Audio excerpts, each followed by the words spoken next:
질문이에요.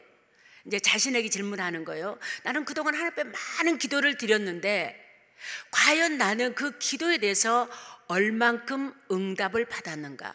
그리고 나의 기도는 어떤 내용이었는가? 이 질문을 자신한테 던지는 거예요. 우리는 흔히 기도했는데 응답받지 못했다, 얻지 못했다, 이렇게 생각을 합니다. 그러나 주님은 오늘 본문 말씀 2절 하반절의 말씀을 통해서 구하지 않아서 얻지 못한 것이라고 분명히 말씀하고 있어요. 이 말은 우리의 내적인 간절함이 없는 기도를 했다는 뜻이에요. 기도를 하기는 했어요. 그러나 내 내면 속에서부터 간절함이 없는 기도였다는 것. 기도는 했는데 무엇을 구했는지 알지 못하는 이 기도에 대해서 하나님은 구하지 않았다고 말씀하십니다. 오늘도 살아계셔서 역사하시는 하나님을 믿는 사람은 산을 옮기는 기적을 보여달라고 기도합니다. 그러나 무슨 그런 일이 일어나겠어? 하는 사람은 똑같은 내용으로 기도를 해도 뭐예요? 허공을 치는 기도하고 똑같다는 거예요. 여러분, 무엇인가 간절함이 강하면 어때요? 아침에 눈을 뜨자마자 그것부터 생각나요. 시간이 흐를수록 그 간절함이 더 뜨거워져요. 이렇듯 간절함을 가지고 기도하는 사람은 시간이 지난다고 그것을 잊어버리지 않는다는 거예요. 오히려 시간이 지날수록 그 간절함이 더 깊어지고 더 뜨거워지는 것입니다. 이것을 구하는 것, 이렇게 말합니다. 이렇게 구한다는 것은 아침에 눈을 뜨자마자 간절한 소원이 생각나고 종일토록 무엇을 하든지 어디에 있든지 간절하게 부르짖으며 자면서도 기도한다는 거예요. 이렇듯 내적인 이 탄식과 갈망이 꿈인지 생신지 모를 만큼 그의 삶을 온통 뒤엎는 것, 이것을 구하는 것, 이렇게 말씀을 하고 있습니다. 그렇다면 여러분들은 아침에 눈을 뜨면서 잠들 때까지 이 붙잡는 기도 제목이 뭐냐는 거예요. 무엇을 그토록 간절하게 절박하게 구하고 있냐는 겁니다. 하나님은 우리가 이처럼 구하지 않아서 얻지 못한다고 분명히 말씀하고 계십니다. 그런데 이렇게 왜 우리가 간절하게 구해야 되는 이유가 뭐냐는 거죠. 첫 번째는 하나님을 경험하기 원하기 때문입니다. 그런데 역설적인 것은 뭐예요? 마태복음 6장 상상순에서 보면은 하나님은 우리가 구하지 않아도 어때요? 다 아신다고 말씀하세요. 그러나 마태복음 6장 31절에서 31절 말씀을 이렇게 읽어보면은 한 단어가 눈에 들어옵니다. 제가 읽어드리겠습니다. 그러므로 염려하여 이르기를 무엇을 먹을까, 무엇을 마실까, 무엇을 입을까 하지 말라. 그러니까 그러므로 염려하여, 이거예요. 염려하여. 또 하나는 오늘 보면 3절 말씀에서 정욕으로 쓰려고, 즉 자신의 기쁨을 위해서, 쾌락을 위해서 구하는 것은 얻지 못한다고 말씀합니다. 그렇습니다. 바로 염려와 정욕은 이러한 마음을 가지고 하는 것은 하나님께서 듣지 못하고 듣지 않으시고 응답하지 않는다는 거예요. 바로 염려와 정욕, 뭡니까? 이 염려가 곧 하나님에 대한 불신이라는 거예요. 정욕은 뭐예요? 이기적인 마음으로 자신의 쾌락을 위해서 구할 때 얻지 못하기 때문이라고 말씀하고 있습니다. 물론 하나님은 말씀에서처럼 당연히 우리의 모든 형편과 저지를 다 알고 계십니다. 그럼에도 우리가 기도해야 될 이유가 있는데 그것은 뭐예요? 하나님을 경험하기 위해서. 기도의 응답보다 더 중요한 것이 바로 하나님을 경험하는 것입니다. 우리는 문제가 생기거나 위기가 닥치면 어때요? 그것을 해결해 주시는 의 응답에 초점을 두고 거기에 매달려요. 그러나 하나님의 관심은 우리가 그 문제와 위기를 통해서 하나님을 경험하는 데 있습니다. 교회를 다닌다고 하지만 하나님을 경험하는 사람도 있고 경험하지 않는 사람도 있어요. 그런데 영적인 체험, 이런 경험이 있는 사람은 그렇지 못하는 사람에 비해서 어때요? 신앙의 믿음의 활력이 생기고 생동감이 있어요. 어지간한 일에 넘어지지 않는 힘이 있습니다. 그래서 이 신앙이 자라려면 이 체험이 반드시 필요하다는 거예요. 그래서 하나님은 우리로 하여금 하나님 아버지를 경험시키기 위해서 계속 기도하고 구하고 두드리고 찾으라고 촉구하시는 거예요. 시편 기자는 34절 8절에서 이렇게 말씀하십니다. 선하심을 맛보아 알지어다. 그러니까 이게 뭐냐면 하나님의 이 역사하심을 체험해라 이거예요. 이것을 좀 맛보아 봐라 이렇게 고백합니다. 그러기 위해서는 우리가 어때요? 간절히 구해야 된다는 거예요.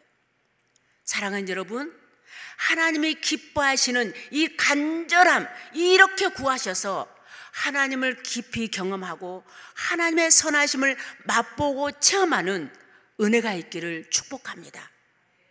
그렇다면 우리는 왜 하나님을 체험해야 할까요? 하나님을 체험할 때에 우리의 신앙이 자라고 믿음의 분량이 커지게 되기 때문입니다. 같은 문제 앞에서도 넘어지지 않고 또 다른 문제가 오더라도 문제가 아닌 하나님을 바라보게 된다는 거예요. 문제 가운데서도 분명 문제가 있는데 평강을 주셔요. 그리고 그 평강을 주시는 하나님을 의지하게 됩니다. 왜요? 하나님의 선하심을 경험했기 때문입니다. 그러므로 문제가 생기고 위기가 닥쳤을 때 이 문제를 빨리 해결해 달라고 기도도 해야 되지만 더 중요한 것은 하나님 이 문제를 통해서 하나님을 경험하게 해달라고 기도해야 합니다. 그럴 때에 이 하나님의 선하심과 위대한 능력을 체험하게 될 줄로 믿습니다. 간절히 구해야 되는 이 두 번째 이유는 뭐냐? 기도는 믿음을 자라게 합니다. 기도는 이 믿음의 강한 작용이 일어나는 현장이에요. 기도와 믿음은 뗄래야 뗄 수 없는 관계입니다. 믿음이 없으면 기도하지 않습니다. 기도 못합니다. 그러므로 기도함으로써 믿음이 자라게 됩니다. 기도는 불가능을 가능으로 바꾸시는 하나님을 바라보는 믿음의 반복적 행위입니다. 하나님이 얼마나 크신 분인가를 기도를 통해서 경험하고 이 경험이 우리의 믿음을 자라게 합니다. 그래서 믿음이 자라면 기도하는 것이 달라져요.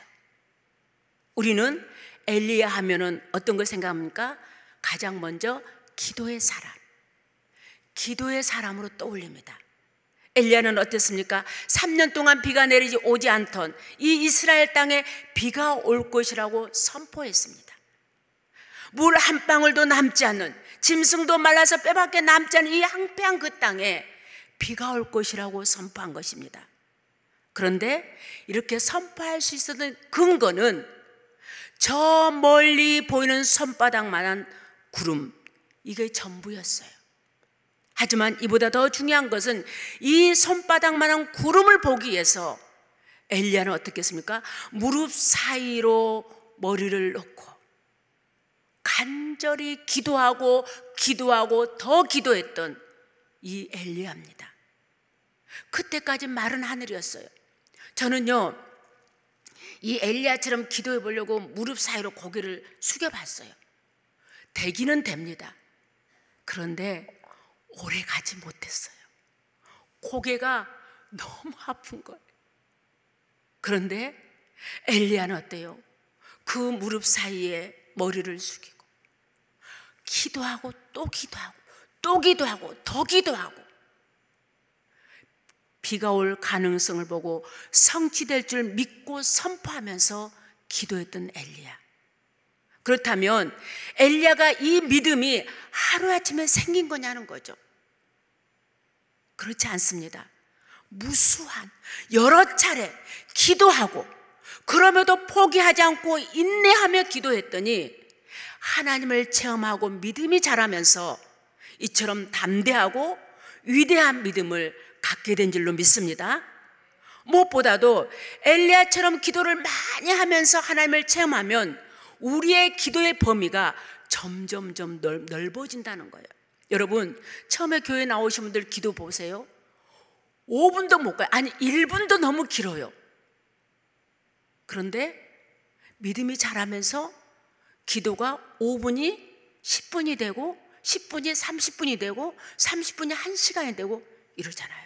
그러면서 그 기도의 내용이 어때요? 처음에는 내 자신만 해서 기도했는데 그 기도가 점점점 넓어지면서 나라와 민족을 위한 기도로, 세계 평화를 위한 기도로 점차적으로 그 범위가 넓어지고 깊어지는 거예요. 역대상 4장 10절 말씀에 야베스가 이스라엘 하나님께 아뢰어서 뭐라고 합니까? 주께서 내게 복을 주시려거든 나의 지경을 넓혀주시고 이랬잖아요. 이 말은 뭡니까? 여기서 야베스가 말한 나의 지경을 넓히시고, 이 말은요, 우리가 생각하는 육신의 영역과 물질 정감만을 말하지 않아요. 그 말을 의미하지 않습니다. 영적인 기도의 깊이와 넓이를 의미하는 거예요. 그러므로 기도하면 반드시 일어나는 특징은 뭐냐? 믿음이 강화된다는 거예요. 믿음이 성장한다는 거예요. 믿음이 성장할수록, 믿음이 강해질수록 우리의 기도의 범위가 넓어지고 깊어진다는 사실입니다. 그래서 기도는 뭐냐? 비전입니다. 비전이 무엇입니까? 현실을 넘어서는 세계를 보는 거예요. 그래서 히브리서 기자는 믿음은 바라는 것들의 실상이요 보이지 않는 것들의 증거라고 선포했습니다. 내가 고난 당할 때 하나님은 어디 계십니까? 이 저자 필립 얀시라는 이 미국 저자예요. 이 사람이 이렇게 말했습니다. 믿음은 시간이 지나야 이해할 수 있는 것을 미리 이해하는 것이다. 그렇습니다.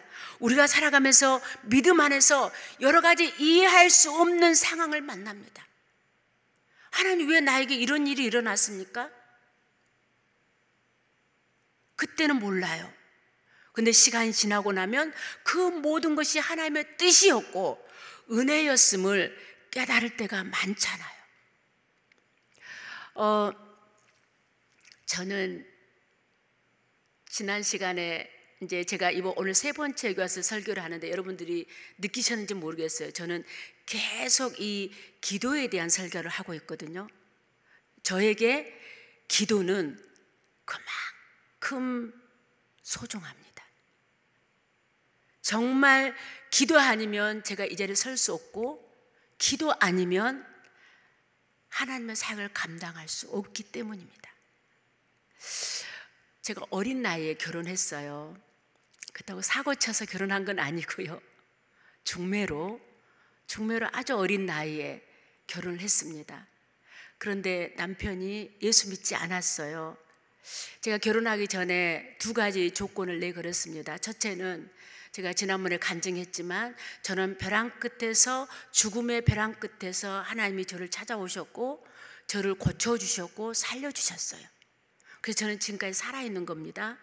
그렇기 때문에 제가 남편에게 나는 이렇게 하나님께서 나를 고쳐주셨고 나를 살려주셨기 때문에 나는 하나님 앞에 정말로 정말 내가 하나님 앞에서 봉사하는 것을 방해하려면 결혼할 수 없습니다. 첫 번째 조건이었어요. 2번째는 그리고 나와 함께 교회를 나가야 됩니다 라는 게 2번째 조건이었어요. 그때 남편이 2개 다 오케이 했어요. 그래서 남편하고 결혼을 했죠. 결혼하면서 저는 시부모님을 모시고 살았습니다. 그런데 큰아들이니까 당연히 부모님을 모셔야 된다고 생각했어요. 그런데요, 결혼해서 보니 종갓집 장손 며느리가 돼 있더라고요. 저는 43세 저희 어머니가 저를 낳으셨어요. 그래서 제사 구경도 제대로 못 해봤습니다. 근데 시집가니까요, 제사가 8번 있었어요. 어머니 아버님 생신 있었죠. 명절 있었죠. 1년 12달 정말 한 달도 행사가 없는 날이 없었어요. 그런데 저랑 결혼하면 교회 가겠다고 하던 남편은요, 정말 너무너무 변했어요. 근데 그 사람들이, 저희 시부모님도 너무 좋은 분들이었고 저희 남편도 너무 좋아요. 그런데요, 그 안에 예수가 없으니까요, 그리고 정말 하나님께서 그 영혼들을 구원하기까지는 얼마나 핍박하고 조롱하고 정말 너무너무 힘들었어요. 그러니까 이 영적인 싸움이 시작된 거예요. 그리고 제가 결혼을 해서 처음으로 시집을 가서 교회 인사를 갔는데 그 교회 권사님하고 집사님이 저에게 찾아와서 이렇게 인사했어요. 할렐루야, 정말 그간에도 구원의 예정이 있어서 이렇게 믿음의 처자를 그 가정에 보내줬구나, 우리 함께 기도하자. 이렇게 인사를 했더라면 얼마나 좋았을까요? 저에게 첫 번째 인사가 그였어요. 어쩌다가 그 집에 시집 왔어. 온 동네 사람 다 예수 믿어도 자네 시어머니는 교회 다닐 사람 아니야. 여러분, 그때 성령께서 제 마음에 어떤 말을 했냐면요, 그래, 나는 못해. 그러나 하나님은 하실 거야. 할렐루야. 왜요? 벼랑 끝에 서 있는 저에게 찾아오신 그 주님, 저를 고쳐주시고 살려준 그 하나님은 못할 일이, 능치 못할 일이 없다는 그 하나님을 믿었기 때문입니다. 나는 아무것도 할 수 없어요. 내가 아무리 남편을 사랑해도 그 한 사람을 구원할 수 없다는 걸 저는 철저하게, 처절하게 깨닫게 되는 현실이었어요. 그때부터 저는 가족 구원을 위해서 기도하기 시작했습니다. 잠잘 때도, 일어날 때도, 일을 할 때도 오직 그 영혼들을 어떻게 하면 구원시킬 것인가, 하나님이 하실 텐데 하나님이 하시기까지 그 도구로서 내가 어떻게 감당할 것인가, 그거였어요. 금식을 밥 먹는 것보다 더 했습니다. 남편을 구원하기 위해서 제 생명도 아끼지 않을 만큼, 제 생명이 죽는 것도 아끼지 않을 만큼 저는 그들을 위해서 기도했어요. 여러분, 하나님께서요, 온 동네 사람 다 예수 믿어도 자네 시어머니는 교회 나오지 않을 거라고 했던 그 종갓집이 3년 만에 다 예수를 믿게 된 줄로 믿으시기 바랍니다. 이걸 제가 하겠어요? 그리고요, 하나님께서 저에게 시키시는 기도가 있었어요. 하나님, 저 영혼들을 사랑하게 해주세요. 제가 좀 착해 보이잖아요. 그런데요, 저는 예수를 믿고 나서 제가 얼마나 교만하고 오만한지 알았어요. 저희 부모님이 늦둥이로 태어났다고 정말 우리 딸은 착하다, 똑똑하다, 예쁘다, 그러니까 정말 그런지 알고 착각 속에 살았어요. 정말 제가 착하고 성품이 좋은지 알았어요. 그러나 하나님께서 제 자신을, 하나님 앞에 제 자신을 봤을 때 저는 죄인 중에 괴수였고요, 얼마나 교만하고 오만한 것을 철저하게 내려놓는 시간이었어요. 그런 제가 어떻게 그들을 진심으로 사랑할 수 있는, 가족이기 때문에 표면상 이 사랑이 아니라 마음 깊은 곳에부터 그들을, 정말 그 영혼들을 불쌍히 여기고 사랑하는 마음을 달라고 하나님께 기도하고 또 기도했어요. 왜냐하면 함께 교회 나가겠다는 이 남편은 나오지 않고 핍박합니다. 정말로 교회 다니겠다고 했던 이 시부모님들은 조롱합니다. 그들을 인간적인 마음으로 어떻게 사랑할 수 있겠어요? 그때 저는 하나님 앞에 사랑하게 해달라, 표면상이 아니라, 형식적이 아니라 하나님 정말 진심으로 사랑하게 해달라고 그 마음을 하나님 주셨고 또 그렇게 하셨어요. 아까도 제가 말씀드렸지만 아무리 사랑한 남편이라도 제가 그를 구원할 수 없었습니다. 하나님이 하셨던 거예요. 여러분, 그 어린 나이에 정말 제 안에 있는 믿음 뭐냐면 하나님은 살아계시고 하나님은 나와 함께 하시고 하나님은 못할 일이 없다는 그 믿음 외에는 없었어요. 그럴 때 그 가정을 위해서, 저희 가정을 위해서 영혼권에서 기도하고 또 기도하고 기도할 때에 하나님을 체험하는 은혜를 주신 거예요. 그 기도를 통해서 끝이 보이지 않을 것 같은 그 현실 앞에서 기도하고 인내하고 또 기도하고 믿음으로 바라보면서 기도했을 때에 하나님께서 3년 만에 다 이루시더라는 것입니다. 저를 통해서 친정도 마찬가지예요. 사랑하는 여러분, 혹시 이해할 수 없는 상황 앞에 있습니까? 그럼에도 계속 기도하고 또 기도함으로 저와 여러분들의 믿음이 더 커지고 더 강해지고 하나님을 더 깊이 경험하는 은혜가 있기를 축복합니다. 그렇다면 마지막으로 기도는 언제 해야 되냐는 거죠. 기도는 평탄할 때 해야 합니다. 많은 사람들이 기도를 평탄할 때가 아니라 어려울 때 해요. 그러나 평탄할 때 더 많이 기도해야 됩니다. 이 말은 평탄할 때 기도 저축을 많이 해야 된다는 사실이에요. 한번 우리가 건강을 잃으면 회복하기 어렵듯이 삶이 평탄할 때 기도에 힘쓰지 않으면 영적 건강을 잃게 됩니다. 그런데 사람들이 왜 기도하지 않을까요? 기도는 노동이기 때문입니다. 몇 시간씩 집요하게 간절하게 기도하려면 어때요? 건강하고 체력도 좋아야 돼요. 기도를 간절히 깊이 하다 보면 어때요? 산모가, 우리 애기 낳아봤잖아요. 산모가 아이를 출산할 때 아픔처럼 창자가 꼬이고 뒤틀리는 아픔도 있고 때로는 땀을 펄펄 흘리기도 하고 때로는 눈물 콧물 쏟아가면서 기도하다 보니 기도가 노동인 거예요. 그런데 문제가 생겨서 삶에 혼란이 생기면 기도에 어때요? 마음을 집중하기 어렵습니다. 사실은 당장에 닥친 이 불을 끄기에 급급합니다. 그래서 문제가 있을 때 하는 기도는 불을 끄는 기도예요. 그러나 아무 문제 없이 평탄할 때 하는 기도는 뭐냐? 집을 짓는 기도예요. 이 둘은 굉장히 다릅니다.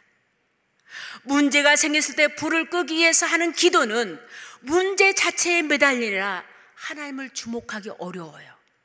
그러나 평탄할 때 하는 기도는 하나님께 온전히 주목하면서 이 기도의 지경이 넓어지고 깊어지게 된다는 사실입니다. 그 결과 하나님을 더 깊이 경험하고 믿음이 자라게 된다는 거예요. 영적으로 건강 상태에 있을 때에 하나님의 뜻을 분별하기가 아주 좋잖아요. 나를 향한 하나님의 비전을 발견하기 쉽습니다. 이렇듯 건강한 기도는 지경이 넓어지는 기도입니다. 처음에는 나 개인을 위한 기도만 하다가 차츰 그 범위가 넓어지는 거예요. 처음에는 내 자녀를 위해서 기도하다가 나중에는 내 자녀가 되는 학교를 위해서 기도하게 되고 내 자녀가 있는 직장을 위해서 기도하게 됩니다. 처음에는 내가 다니는 교회만을 위해서 기도하다가 나중에는 이 땅에 있는 교회를 위해서 기도하게 됩니다. 처음에는 내가 원하는 것을 기도하다가 나중에는 하나님이 원하는 것을 구하는 기도를 하게 됩니다. 그럴 때 하나님께서는 우리가 구하는 것을 넘치도록 응답해 줄 줄로 믿습니다. 할렐루야, 아멘. 말씀을 맺겠습니다. 사랑하는 여러분, 지금까지 무엇을 위한 어떤 기도를 드렸습니까? 이제는 문제를 만나 기도하는 것이 아니라 평탄할 때 기도의 저촉을 많이 하는 우리 모두가 되기를 간절히 바랍니다. 우리의 기도를, 우리의 간절한 기도를 통해서 제가 이제 우리 실만한 교회 왔다고 하니 많이 물어봐요. 어때? 괜찮아? 이것은 뭐예요? 그만큼 많은 사람들의 시선이 우리 교회로 향하고 있습니다. 그렇다면 정말로 기뻐하는 사람도 있겠지만 어때요? 시기하고 질투해서 안 좋은 소식이 들려지기를 원하는 사람도 있습니다. 여러분, 우리가 이럴 때 더 간절한 기도를 통해서 이 연합하게 하신 것도 주님의 은혜입니다. 그러기에 우리는 더욱더 하나 되는 연합을 위해서 기도해야 되고, 이 연합을 통해서 이 지역에 귀감이 되고 모범이 되고 칭찬받는, 그래서 우리 교회를 통해서 날마다 구원받는 영혼들이 많아지기를 소망하면서 기도하는 이 새벽이 되기를 간절히 바랍니다. 우리의 이 간절한 기도를 통해서 우리의 영적 지경이 더 넓어지고 더 깊어지는 은혜가 있기를 간절히 소망합니다. 우리 모두의 염려와 정력을 가지고 기도한 것이 아니라 평탄할 때 먼저 그 나라와 그 의를 위해서 간절히 기도하셔서 하나님을 더 깊이 경험하시기를 축복합니다. 더 나아가 우리의 믿음도 더 성장하고 더 성숙되어지는 은혜가 있기를 주님의 이름으로 축복합니다. 사랑과 은혜가 많으신 아버지 하나님, 이 새벽에도 우리의 단잠을 깨워주시고 주님의 보좌 앞에서 말씀으로 하루를 열게 하심을 감사합니다. 하나님, 이 새벽에도 이 말씀을 기억하면서 하나님 앞에 하나님이 기뻐하시는 것을 기도함으로 아버지 하나님을 깊이 경험하고 우리의 믿음이 더 성장하고 성장할 수 있도록 은혜를 더하여 주시옵소서. 무엇보다도 우리가 평탄할 때 기도의 저축을 많이 하여서 정말로 우리를 통해서 하나님의 뜻을 이루어가는데 부족함이 없도록 우리를 사용하여 주시옵소서. 우리는 부족하고 연약하지만 우리 주님은 강하시고 그 하나님은 오늘도 여전히 살아계셔서 우리의 기도를 들으시고 응답하신 줄로 믿습니다. 하나님, 이 새벽에도 기도할 때에 우리의 기도의 지경을 넓혀주시고 더 넓혀주셔서 주님의 영광을 위해서 아버지 쓰임받는 우리 교회와 우리 자신과 우리의 가정과 우리의 자녀들이 될 수 있도록 복의 복을 더하여 주시옵소서.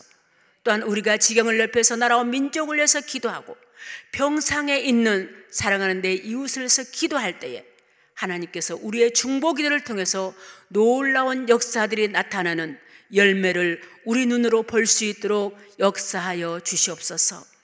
하나님, 감사드리며 예수님의 이름으로 축복하며 기도드리옵나이다. 아멘. 하늘에 계신 우리